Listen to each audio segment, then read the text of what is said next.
우리는 어제 창세기 11장을 보았습니다. 창세기 11장에서 우리는 드디어 이제 셈의 후손인 아브라함을 보게 됩니다. 그리고 이제 그 이전에 바벨에서의 일도 경험하게 되죠. 우리가 어제 시간 관계상 보지 못한 부분이 있어서 하나 첨언하려고 합니다. 바벨에서 그들은 다시는 물로 심판하지 않으시겠다는 주님의 명령을 가득히 잊고 방주 만들었던 그 역청을 가지고 성읍과 탑을 건설하죠.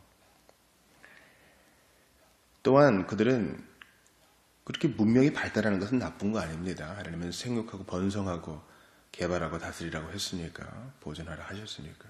문제는 그러한 능력을 주신, 지혜 주신 하나님을 찬송하려는 목적으로 건물을 지은 게 아니라 우리 이름을 내자, 잘못된 동기였습니다.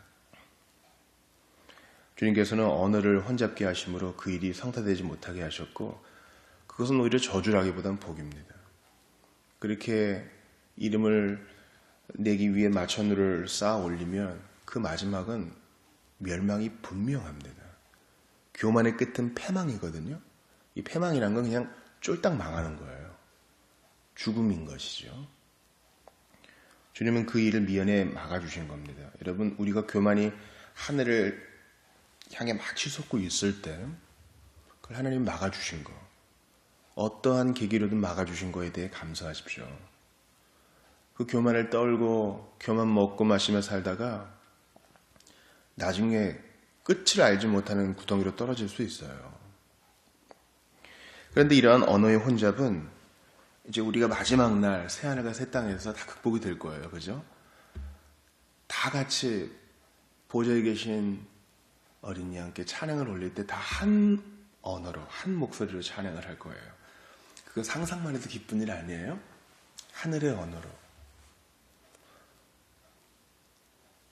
구원하심이 우리 하나님과 어린 양께 있도다.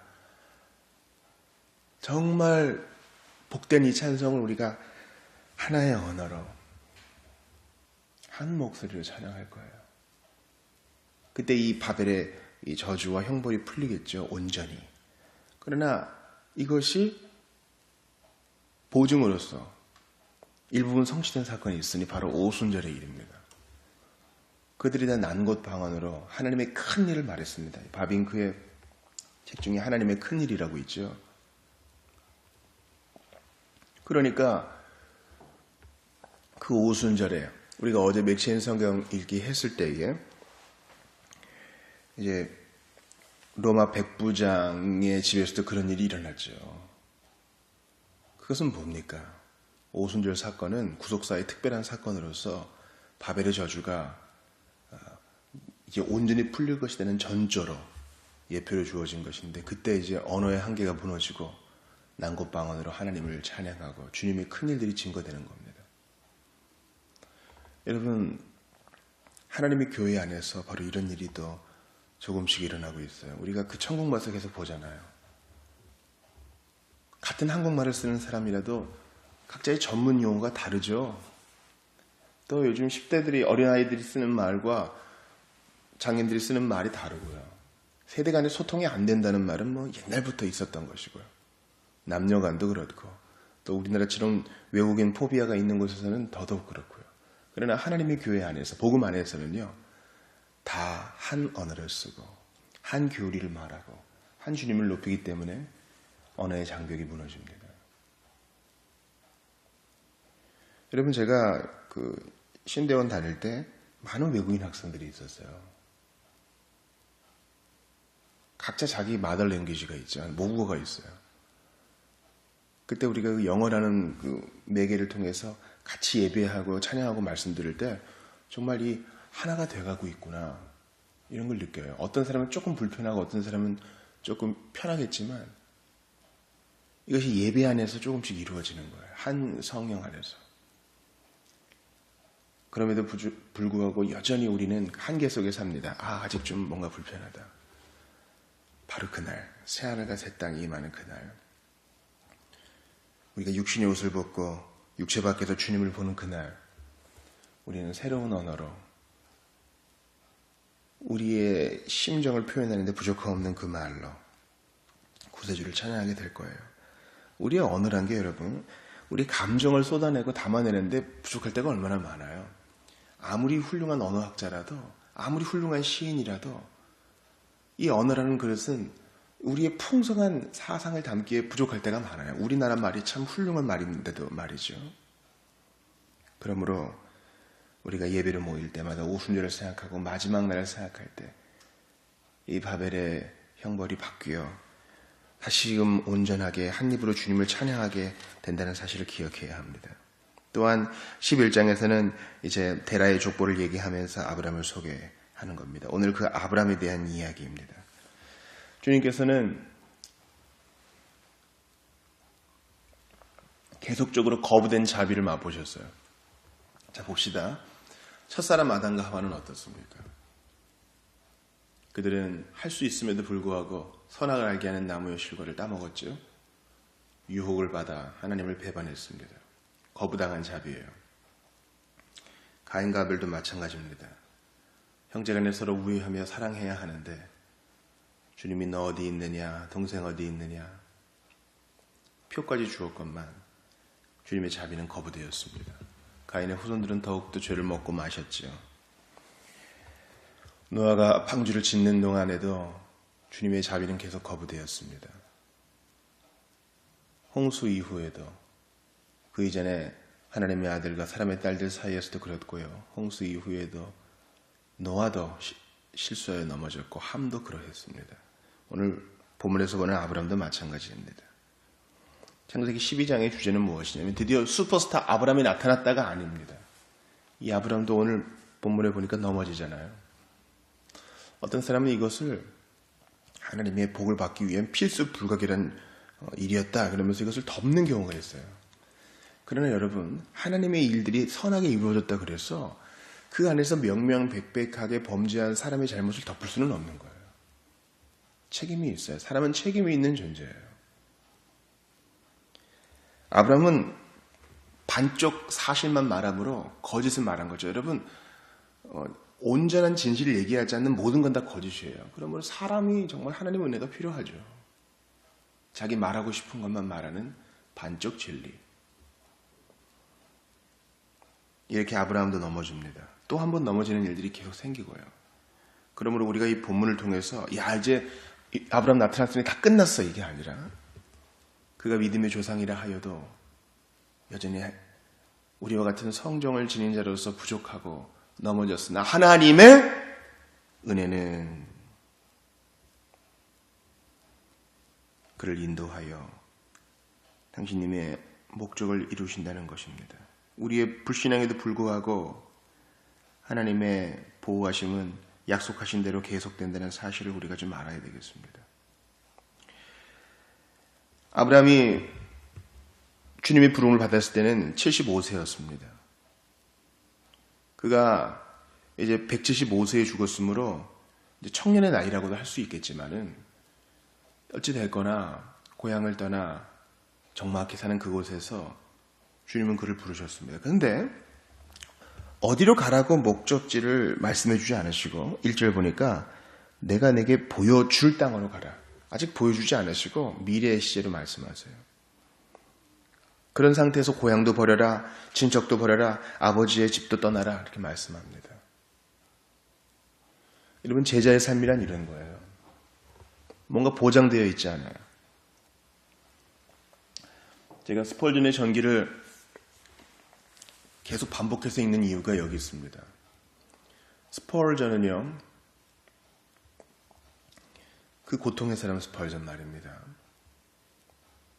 통풍과 관절염과 스트레스, 우울증으로 고생했던 그는 런던에서 주님을 섬길 때 여러 일들을 했습니다. 메트로폴리탄 교회는 뭐 이미 계속 일들이 있었고 성경학교를 주관하고 주중에도 말씀 사역을 하고 또 계속 설교를 이제 인쇄해서 이제 배부하고 본인이 이제 글을 써야 되고 검과 삽이라는 잡지도 펴내야 되고 또 목회자 대학도 운영해야 되고 여러 가지 일을 하는 와중에 그럼 고아원도 했어요. 또 나이 많은 과부들, 미망인들을 위한 숙소, 그들을 위한 주택도 하고요. 그들을 위한 이제 쉼터를 한 거죠. 나중에 소년들을 위한 이제 학교도 시작하고요. 그러니까 어마어마한 재정이 드는 거예요. 이제 나중에는 또 이제 책을 파는 컬버터라고 이른바 이제 매서라고 할 수 있죠. 권서, 신앙서적을 파는 사람들. 그 사람들은 이제 사실 전도자죠. 매서인들을 위한 이제 일도 시작하고 여러 일들을 시작해요. 나중에 스펄전 부인은 또 교육자들에게 책을 보내는 일도 하고요.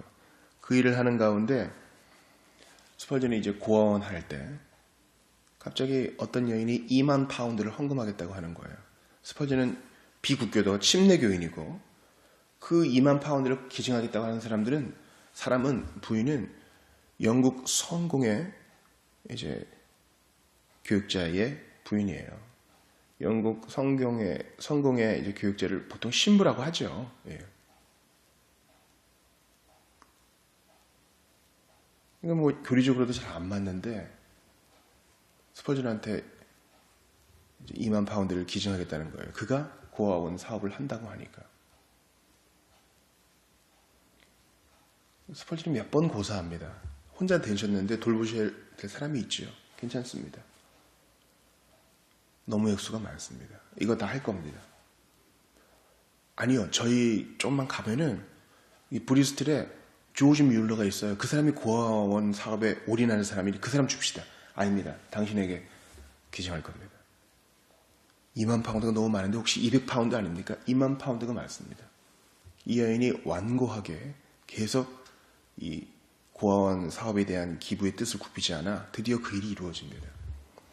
스펄전이 그 일을 마치고 돌아오면서 기도 모임에서 한 일들을 기억했어요. 하나님, 우리 교회가 이렇게 세워졌는데 이 큰 교회가 주님을 위해 더 많이 일을 하기 원합니다. 보여달라고 기도했던 것이 생각났어요. 그리고 이렇게 수레합니다. 만약에 이런 일들을 서양 사람들이나 아니면 조직화된 복음주의 기관이 하면 이렇게 할 것이다. 처음에 우리 이거 합니다. 크게 알리고 사람들을 보내서 펀딩을 하고 또 우리도 좀 걷어서 내고 이것은 조직이지 하나님이 하는 일이 아닐 수 있다. 그렇게 얘기합니다. 여러분 그렇게 조직을 꾸리는 것이 다 나쁜 일은 아니에요. 그러나 하나님이 하실 일의 여지도 없이 기독교 사역은 좀 다른 거 아니겠어요? 마찬가지입니다. 오늘 본문의 12장 1절에서 주님이 아브라함에게 보여줄 땅으로 가라 한 것은요. 참 이거 보장된 삶을 원하는 사람한테 이건 답답한 일이에요. 아니 이 주소를 찍어줘야죠. 아내를 데리고 전제든 다 짊어지고 이건 뭐예요? 그러나 제가 어제 말씀을 드렸죠. 비록 바벨에 기똥찬 마천루가 아니어도 차라리 여기저기 유량하는 것이 주의 이름으로 유량하는 것이 더 행복할 수 있어요. 뭔가 보장되고 세팅된 삶이 딱 없어도 괜찮아요. 보여줄 땅으로 한 걸음 한 걸음 가면서 주님을 찬송하는 게 더 복될 수 있는 거예요. 그리고 주님은 많은 경우 이렇게 이뤘어요. 우리 자비교회 2013부터 이제 횟수로 6년이고 만으로 5년인데 계획대로 된 적이 한 번도 없어요. 자비교회는 처음에 송파구에 있으려고 생각도 안 했어요. 저 강동구에 가려고 생각했어요. 저는 공부를 더 하려고 생각했던 사람인데 뜻대로 안 됐습니다. 원래 그 이전에는 찬양 사역을 하려고 했던 사람이었는데 그것도 뜻대로 안 돼요. 저의 아내는 지금 열심히 내조하고 교회 사역을 돕지만 원래 특수교육을 하려는 사람이었어요. 그것도 뜻대로 안 됩니다. 아이들 전학도 뜻대로 안 됐습니다. 우리가 원래 여기서 하려고 했던 사역이 있었는데 그것도 아니에요. 그러나 주님이 보여주시는 땅으로 하나씩 순종하며 가는 게 복됩니다. 저는 마음 가운데 이런 부담이 있어요. 오늘 믿음으로 선포합니다. 우리 자비교회는 서울시에서 유일하게 AA 모임을 제공하는 이제 개신교 교회라고 그래요. 성당도 많고 그런데 우리가 교회로서 부족하지만 이렇게 모임 장소를 제공하는 게 감사해요. 근데 한 모임 나오시는 분이 그러더라고요. 모임에 자주 오고 싶은데 거리가 좀 멀다고. 역 가까운, 대중교통 좀 가까운 곳에 있으면 좋겠다 그래요. 그거 위해 기도합니다. 하나님이 보여주시는 땅. 사랑하는 여러분, 그리고 이렇게 주님을 매 순간 의지하고 한 치 앞도 보이지 않지만 믿음으로 가는 것이 바로 신앙입니다. 그리고 주님은 그에게 약속을 하셔요. 너는 복이 될지라.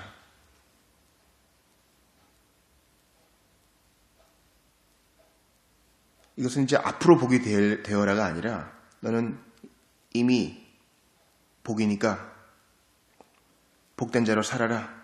미래에 될 일이 아니라 지금 너는 복덩어리다. 그렇게 말씀하시는 겁니다. 그리고 아브라함은 가는 곳마다 거기서 예배를 했죠. 그렇습니다. 사랑하는 여러분, 보장된 삶이 아니라 할지라도 가장 큰 보증은 예수 그리스도, 우리 하나님이시니 믿음으로 한 걸음 한 걸음 가시기 바랍니다. 우리가 앞날을 알아서 좋다면 주님이 다 보여주셨겠죠. 그러나 우리는 그런 인생이 아니에요. 우리는 전지전능하지 않아요. 우리는 뭐 조금 알면은 교만 떨잖아요. 한 걸음씩 가는 거예요. 몰라도 주님의 나라와 그 의를 구하면서 말이죠. 아브라함은 넘어졌습니다. 그러나 주님은 부르신 자들의 실수까지도 은혜로 극복하셔서 끝까지 유익되게 하시는 것입니다. 그가 왜 애굽에 내려갔어요? 기근이 있으니까. 하나님이 주시겠다고 한 그 땅은 기근이 잘 드는 땅이에요. 앞으로 보여줄 땅. 그러나 믿음으로 순종하면 이 눈에 아무 증거 아니 보여도 믿음만을 가지고서 늘 걸으며 믿음으로 순종하면 복된 땅 되는 거예요. 우리가 있는 것도 마찬가지입니다. 누구와 비교하지 말고 내 할 일을 정실히 주님 앞에서 하면 되는 것입니다. 아브라함은 자기 아내를 누이라고 반쪽 거짓말을 해가지고 이제 바로에게 꾸중을 듣지요. 그러나 그 땅을 떠날 때에는 바로가 준 것으로 부자가 되어서 갑니다. 이것은 이제 출애굽기와 바벨론에서 풀려나올 때 이제 이루어진 일의 전조지요. 그들이 출애굽할 때 사람들이 각종 것들을 다 주어서 그들이 부자로 나왔어요. 바벨론에서 나올 때도 그렇습니다. 왕이 명령하죠. 이웃들은 좀 뭐 좀 줘라.